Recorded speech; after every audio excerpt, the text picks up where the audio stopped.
Peg Breen from the New York Landmarks Conservancy.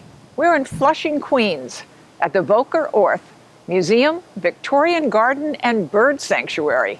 It's another tourist in your own town excursion. The house dates to 1891.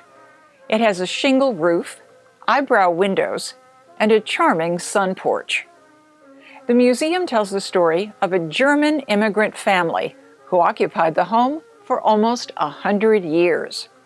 Conrad Voelcker bought the house in 1899 for $4,500 in what was then an emerging middle-class suburb. He was a successful publisher of German-language newspapers. Voelker's daughter Teresa and her husband, Dr. Rudolf Orth, continued to live in the house. Dr. Orth, a police surgeon, saw patients in an upstairs office.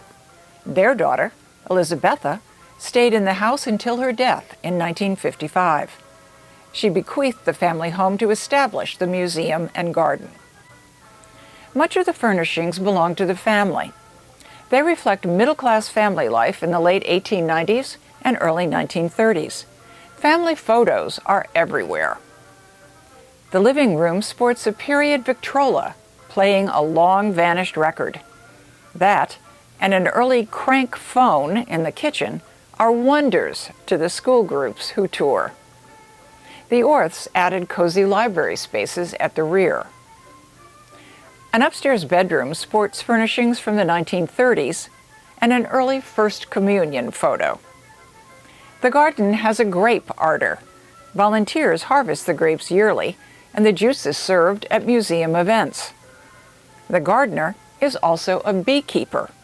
The museum sells the honey on site.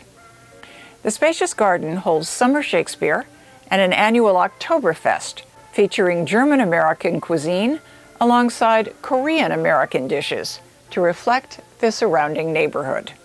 The museum is also on the annual Flushing Holiday Historic House Tour. The Voelker Orth House and Grounds are wonderful examples of the city's rich layers of architecture and history, and a visit here is an interesting respite from bustling Flushing of today.